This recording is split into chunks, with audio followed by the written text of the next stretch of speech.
Hello, meu povo abençoado. Hoje eu quero falar rapidinho sobre o consumo do luxo, como nós, sem perceber, nos tornamos cúmplices desse derramamento de sangue e nós chamamos ele de luxo. Como que a gente desassociou da verdade e se tornamos, sem perceber, aí, evangelistas da mentira. E por que a gente tem mantido esse sistema e como que a gente deve, o que a gente deve fazer para quebrar esse sistema? Para não beber do cálice da Babilônia. Bom, resumidamente, não existe nenhum luxo hoje que é inocente. Toda vez que você vê alguém na vida real, na internet, exibindo aí um relógio de luxo, de ouro, de diamante, aquela bolsa de grife, aquele carro de alto padrão, aquela casa milionária, aquelas sinais e emblemas dos 2 Cs, sabe?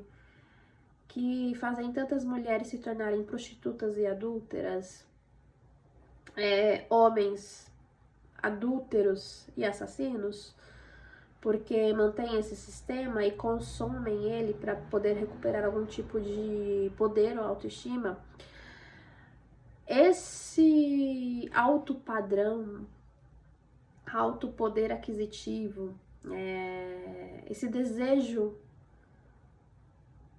constante de, a qualquer custo, a qualquer símbolo de status, manter uma diferenciação de uma pessoa comum, de uma pessoa normal. Normalmente esse símbolo, esse status, essa moeda é uma moeda feita de sangue inocente. E aqui eu não tô falando de uma metáfora, eu tô falando literalmente. Então, cada peça de luxo vendida hoje no mercado global tem uma cadeia de produção que passa aí por uma exploração de mão de obra barata, onde essa exploração de mão de obra barata, em boa parte, a gente tá falando de tráfico, né? Tráfico humano, tráfico infantil. A gente está falando de uma extração predatória de recursos naturais. Nessa extração predatória, a gente tem estupros das mulheres da comunidade pelos mineradores ou líderes. A gente tem crianças que estão sendo proibidas de frequentar escola porque precisam se alimentar, então abdicam da educação ou são forçadas pela própria família ou pela comunidade a trabalhar. Homens e mulheres que estão ficando aí doentes, inférteis, problemas nos rins, desenvolvendo cânceres, porque estão tendo contatos com substâncias tóxicas para poder fazer esses minérios. Tudo isso a troco de um mísero pão para se alimentar. Enquanto quem vende e quem consome trabalha de uma certa forma a manipulação psicológica pelo marketing, fazendo aí a destruição das culturas locais. Em todos esses casos, e entre outros, a gente está falando aí de um financiamento indireto de guerra civil. Então, a gente também tem o trabalho escravo, mais diferenciações de abuso sexual, mais problemas nessa zona de produção. Então, o sistema como um todo, ele sabe, as pessoas como um todo sabem, os governos, eles sabem. Agora, o problema está nos consumidores, que fingem que não sabem. O juízo de Deus, ele não vai julgar injustamente. Não vai julgar injustamente. E muitas pessoas estão optando pela ignorância escolhida. Então, julgam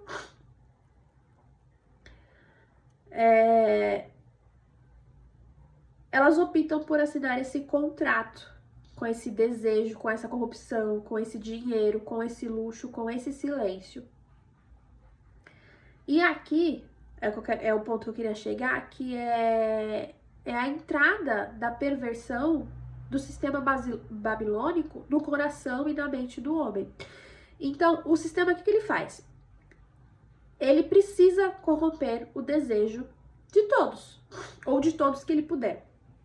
Então, ele não só quer explorar, ele quer fazer que o consumidor se torne cúmplice daquele sistema. Porque se o consumidor se torna cúmplice, ele também se torna um predador.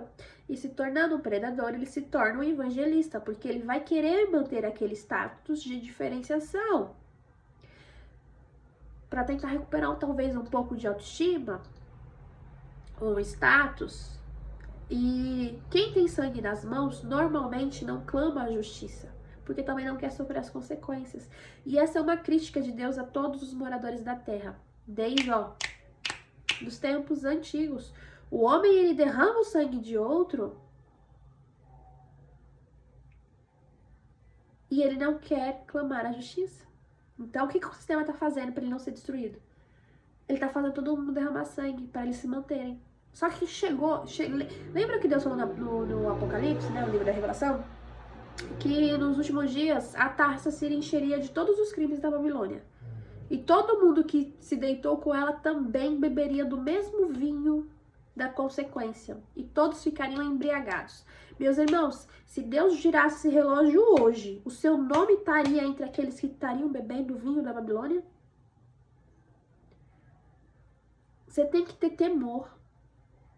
Temor, comece a analisar o seu desejo. Veja se o seu desejo não está corrompido. Veja se você não se tornou cúmplice, consciente ou inconscientemente.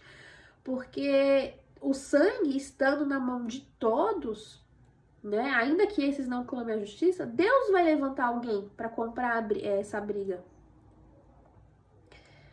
Lá em Apocalipse, Deus fala para o povo sair da Babilônia, né, para o povo dele sair da Babilônia, para que não seja participante dos pecados e para que não sofra com as pragas.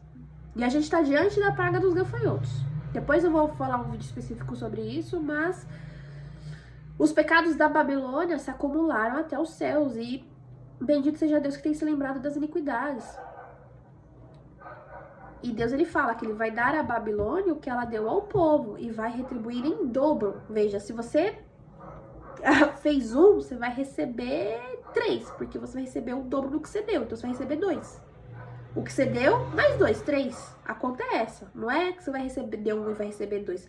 Você deu 1, você vai receber esse 1 e o dobro dela. Então 2, você vai receber 3. Você não tem saldo para sustentar a consequência, irmão. O que eu tô querendo dizer é, você não tem saldo, então sai dela, se arrepende. Saia dela, pare de financiar, pare de ouvir esses coaches do emagrecimento, esses coaches do financeiros, todos coaches emocionais, coaches de desenvolvimento pessoal, todos eles se tornaram evangelistas da Babilônia. Saia dela, povo meu, porque quando o cálice bater neles, que seu nome não esteja junto. Deus, quando ele tá dando a sentença, ele não tá sentenciando só os fabricantes da corrupção, ele mostra pra gente nesses versículos que é para todos os participantes. E Deus, ele fala pra gente, saia para que vocês não sejam participantes. Quem são eles? Quem compra, quem consome, quem deseja, quem vê, quem divulga, quem evangeliza, quem dá de presente. Por quê? Porque o sistema, ele vive com base nesse desejo. A gente tá falando de uma engrenagem. O luxo que é vendido aí em Paris, por exemplo, ele é financiado com... Se a gente pega, por exemplo, o cotton, né? O cotton, ele é extraído, acho que do Afeganistão ou do Congo, né? De crianças que são tiradas da escola para trabalhar. Se a gente pega os minérios, né? Diamante, esmeralda, a gente tem uma lista enorme de estupro, de mutilação, porque a gente tá falando de países onde o Islã, não o Islã do profeta Muhammad, mas o Islã propagado pela República Islâmica, onde propaga que as mulheres têm que ser mutiladas, então são mulheres que perdem parte do clítoris e parte ali dos lábios, para apenas se tornarem mecanismos de reprodução. Então, essas mulheres não têm um casamento, uma alegria, uma família. Elas são máquinas de reprodução. Estilo aquela... Ai, gente, aquela série que eu esqueci o nome. Acho que é Handmaid's Tale. Acho, não tenho certeza. Onde uma mulher, ela vai reproduzir sempre para uma família de luxo. É uma reprodução um pouco mais luxuosa do que acontece nas pequenas famílias da República Islâmica, onde mulheres estão sempre reproduzindo para alguma família.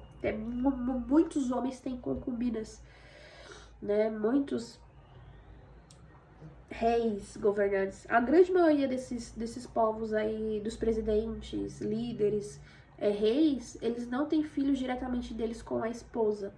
Normalmente é uma concubina que gera. Então a mulher doa o óvulo, eles fecundam esse óvulo e elas engravidam a partir disso em uma barriga de aluguel. Uma para não perder o corpo, mas também porque é feito alterações biológicas naquele embrião. Então, quando você vê esses filhos de presidente, saibam que é geneticamente modificado. Não veio por vias naturais, vias de Deus. Mexeram naquele embrião, fazendo todo tipo de atrocidade. Por isso que as pessoas continuam sem alma. E normalmente você vai observar que eles têm olhos azuis. Depois eu vou falar sobre os olhos azuis. Voltando à lista, né, de transgressões, aquela bolsa tão famosa de couro exótico, ela é feita, né, a partir de um couro que é arrancado de um animal vivo. Então pegam um animal ou criam aquele animal simplesmente para ele ir para o abate e arrancam a pele dele vivo. Então ele não tem nenhum tipo de respeito. Primeiro que não deveria matar um animal para tirar o couro. É diferente você pegar um couro de um animal que está sendo destinado à alimentação. Mas esse tipo de consumo, principalmente desse couro exótico, é simplesmente pelo prazer de matar e consumir o couro exótico. É um absurdo. O ser humano tá derramando sangue animal, o sangue de uma criatura viva, para fazer aquele objeto se tornar morto, para ele ter um tipo de diferenciação, que ele pode consumir uma coisa exótica, ser diferenciado. Que estilo é esse? E essas empresas que ficam lavando as suas mãos em marketing, e você que aceita esse tipo de marketing, esse tipo de ESG, essa campanha de diversidade, eles continuam sorrindo porque estão fazendo você se tornar participante do pecado. Porque você está comprando, você está evangelizando, você está apoiando.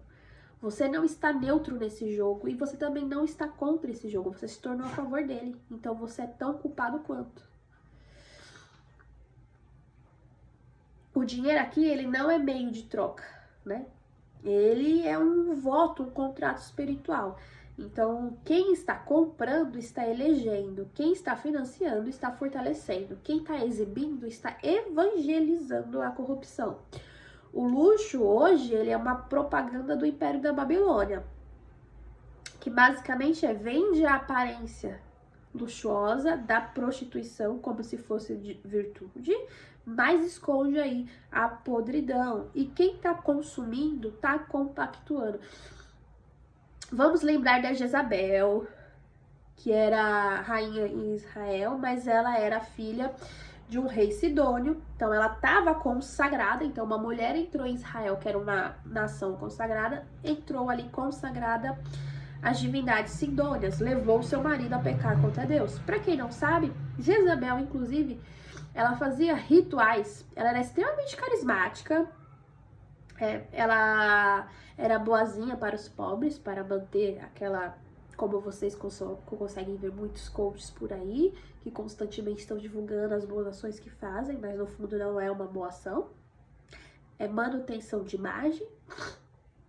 Jezabel era isso, ela fazia constantemente uma manutenção de sua imagem, que é o que é mais evangelizado aí. Cuidado com essas pessoas que dizem que se você não decidir como você quer visto, alguém vai decidir por você. Não. Obedeça a instrução do Senhor e o seu caráter se revelará. Santo, justo, consagrado. Caso contrário, esse tipo de mulher, ou esse tipo de homem que segue esse tipo de comentário, ou esse tipo de influência, esse tipo de liderança, se torna tão corrupto quanto, porque esconde todo tipo de corrupção para se fazer santo. Veja, normalmente quem fala isso é uma adúltera. Cuidado com quem vocês seguem.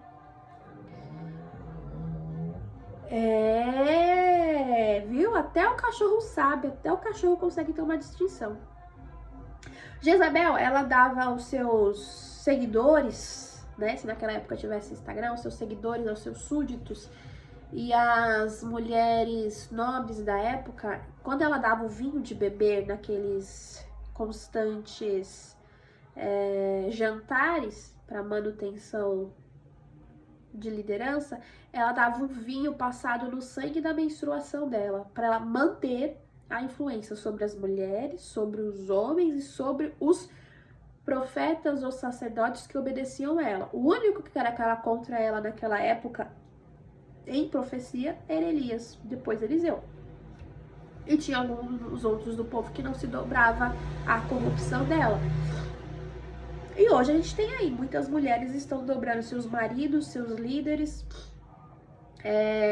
suas igrejas, suas casas, seus trabalhos em prostituição. É um problema a mulher ser líder? Não, é necessário ela ser a verdadeira ajudadora, mas ela não pode seguir os passos de Isabel, porque a mulher que segue os passos de Isabel, ela é tão pior quanto. Vai ter a mesma consequência, o mesmo destino, a mesma maldição. Está na hora da gente começar a lembrar a Deus da maldição de Isabel para essas mulheres começarem a cair. Porque não dá mais para essas mulheres continuarem fazendo o que estão fazendo. Não dá mais. Nem os homens agirem como Acabe, né? Homens covardes, submissos, adúlteros, efeminados. Não dá mais. Não dá mais. A terra está gemendo essa dor. A gente tem que parar de financiar essa exploração, parar de inocentar o culpado corrupto e parar aí de deixar a injustiça se propagar. Pensa assim, o soldado que atira, né, que solta o gatilho em um inocente, em um momento ali de guerra, ele é tão culpado pelaquela vida que ele derramou quanto o rei que assinou a ordem da guerra, porque o rei ele sempre poderia ter evitado. Mas não, por orgulho ele mandou homens inocentes para serem mortos e matarem. Então eles são tão culpados quanto, porque no final do dia é você que aperta o gatilho. Cuidado, irmãos, cuidado. A gente tem que cortar essa linha, a gente tem que parar de fazer parte da corrente corrupta. O sistema, no dia determinado, ele vai cair. Ai, meus vizinhos são abençoados. No tempo determinado, o sistema ele vai cair, em nome de Deus, em nome de Elohim, bendito seja ele. E a gente precisa começar a financiar o colapso desse sistema, através das nossas orações, a correção da nossa alma.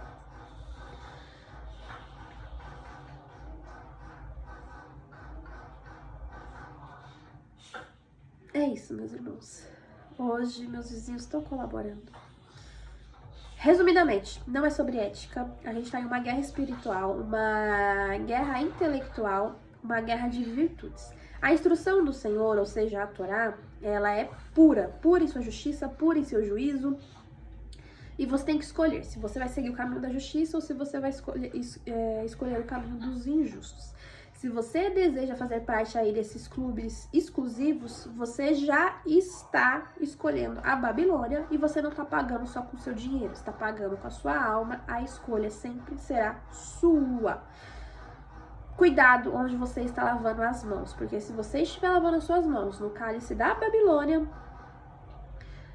está chegando o dia que o cálice da Babilônia em breve será derramado de volta, pagando em dobro a maldade que ela fez. Cuidado com o que você vai beber. Cuidado, meus irmãos. Shalom, shalom.